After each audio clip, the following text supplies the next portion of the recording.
What's going on, guys? Today we're going to be looking at continuation patterns and how we can implement them into our trading strategy to better understand when an existing trend is going to continue or if it's going to reverse its existing trend.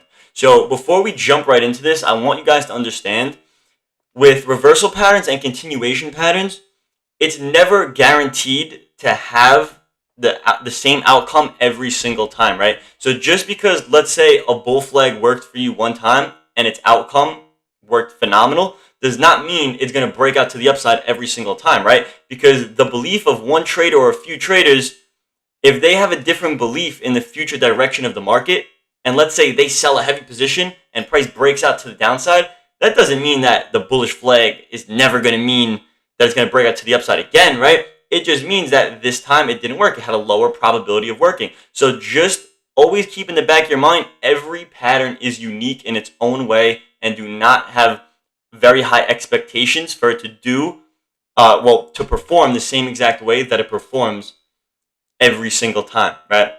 So let's jump right into it. The bullish flag pattern. This is also known as a rectangle, right? A bullish rectangle. Bullish flags are found within strong uptrends. They are called bull flags because the pattern resembles a flag on a pole. The pole is the rally up, and the flag shows a period of consolidation. The flag can be a horizontal rectangle as well, but it is often angled down away from the current trend. This is very similar to a bullish pennant, except the consolidation forms a symmetrical triangle. We're going to be getting into the pennants in the next couple slides, but for now, let's focus on the bullish flags, right?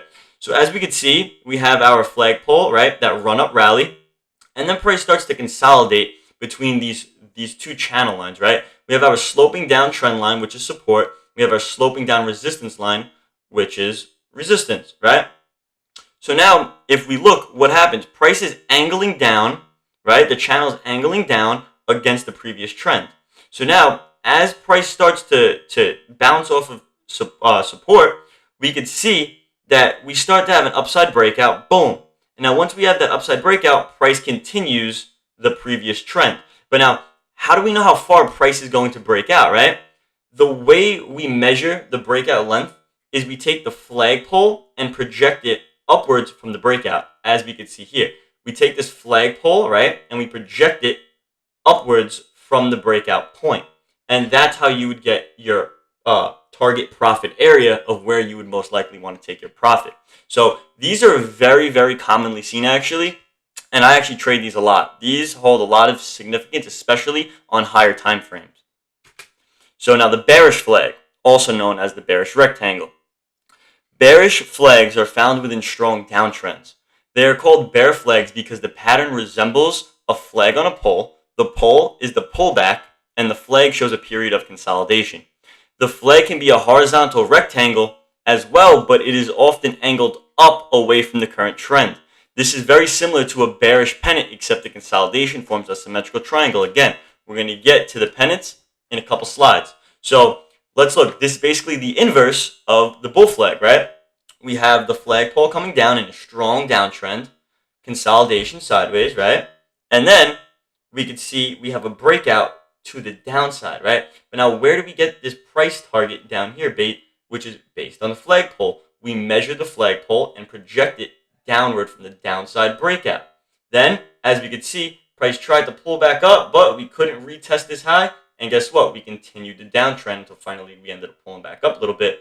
But this is basically how the flagpole operates, right? It's after a downtrend, price consolidates, sloping upward. And then as we hit that resistance, boom, we shoot back down and we break that support line. This is also very, very common.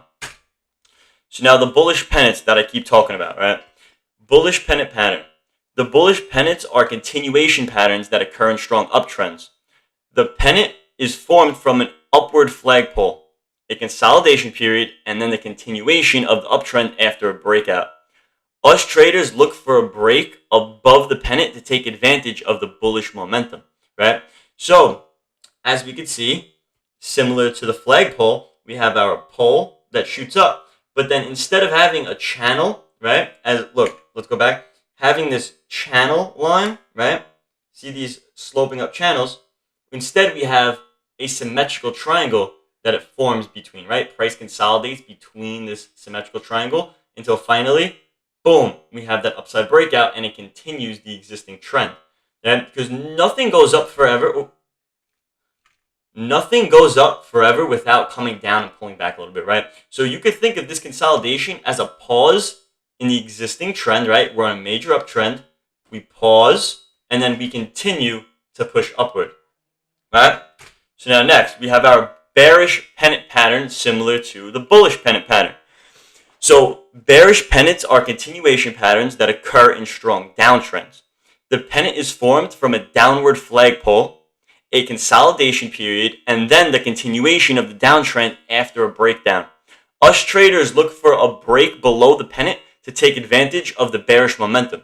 So we look to profit from a short in this situation, right? Because as you could see, we ran up, hit our peak, boom, had a major downtrend.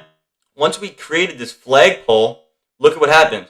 We start forming in a symmetrical triangle again, bouncing. So finally we had that breakdown. Now, how would we want to play this breakdown, right? I have an example right here for you. So once we have that strong downtrend, the flagpole, as we can see here, we start consolidating, right? Consolidate. So once we see price breaking down below the symmetrical triangle, as we're doing here, we should enter for a short position right about here.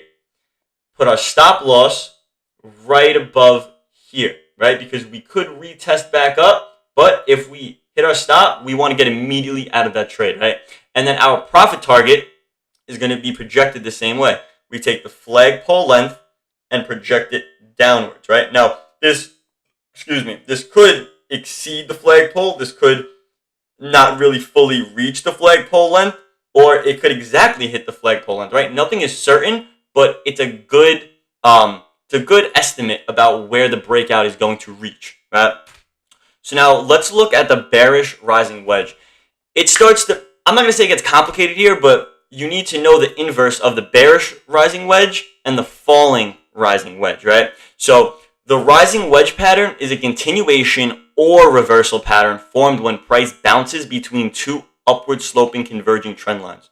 It is considered a bearish pattern, but can indicate both reversal and continuation patterns depending on where it appears in the trend. So let's look here. A rising wedge is a reversal pattern in an uptrend, right? So it's a reversal pattern in an uptrend and a continuation pattern in a downtrend. For the falling wedge, the exact opposite is true. It is a reversal pattern in a downtrend and a continuation move in an uptrend, right? So I'm going to break this down and explain to you exactly what this means. So as you can see here, we have our rising wedge, such as what we're talking about now. You can see this is a continuation of the previous trend. So we had our downtrend, right? Our downtrend, and then we have our rising wedge, which means that it's a continuation of the previous trend simply because it was a downtrend. But if we had a rising wedge in an uptrend, that indicates a reversal pattern to the downside, right? Reversing the previous uptrend that we had. So this pattern is not necessarily either or. It's a continuation pattern or a reversal pattern depending on where it is in the market that you're looking at and depending on the trend, right? So the circumstances really take a major part in this pattern. So as we can see here, the rising wedge, right? In a downtrend, it's not a reversal, right? We have the rising wedge. This is a continuation. The downtrend, rising wedge, boom, breakout to the downside. In a falling wedge, which is what we're going to talk about next, we have our uptrend, falling wedge, breakout to the upside, right? So this is what we're talking about now, the rising wedge. After we have that downtrend, we consolidate the rising wedge, and we break out to the downside. Again, we measure the breakout with the pole, project it downward from the breakdown zone. So if we look, I just want to reiterate it one more time. The reversal of the previous trend, right? So if we have an uptrend and we see a rising wedge in an uptrend, that signals a reversal. If we have a downtrend and we see a rising wedge, that's a continuation of the previous trend, which is the downtrend, right? So these are patterns that you're going to want to look at over and over and study, because these are going to come up while you're trading and you don't want to get confused and be like, you know what? This actually means it's going to break out to the upside because it's a rising wedge, but you don't know if it's going to be a reverse pattern or a continuation pattern, right? So this is something you want to look at very, very, very closely. So now the bullish falling wedge, right? This is the cousin of the other one, the rising wedge. So the falling wedge pattern is a continuation pattern formed when price bounces between two downward sloping converging trend lines. It is considered a bullish pattern, but can indicate both reversal and continuation patterns depending on where it appears in the trend. So the falling wedge is a reversal pattern in a downtrend and a continuation move in an uptrend. So as you can see, we have our uptrend, falling wedge, and we have, boom, our breakout to the upside, which should happen, right? We have our uptrend that happened, our falling wedge, breakout to the upside. See that? But if this was the inverse case, let's say we had a downtrend, right? We had a downtrend and a falling wedge. Let's go back. We have our downtrend. If we had a downtrend, right here, our downtrend and a rising wedge, it's going to be breakout to the downside. So you really, really want to look very, very closely at what direction the wedge is facing in. If the wedge is facing down in an uptrend, it's more likely going to break out to the upside. If it's an uptrend and it's a rising wedge, right?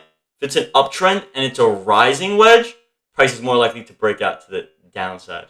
If it's a downtrend and it's a rising wedge, price is going to break out to the downside, right? Because that's a continuation. So these are two major patterns that I would study over and over and over on, right? We never understand stuff from just looking at it once, right? You have to identify it. You have to go through experience, trial and error, right? So this was a basic understanding of continuation patterns. I'm going to be doing another video on how we can actually trade these patterns and incorporate them into our trading setups, right? To profit from these, whether we're going long or going short. So I really hope you guys like this video, and I hope you could hit thumbs up, like, subscribe. Take care. Everybody have a blessed trading week. Let's make this money.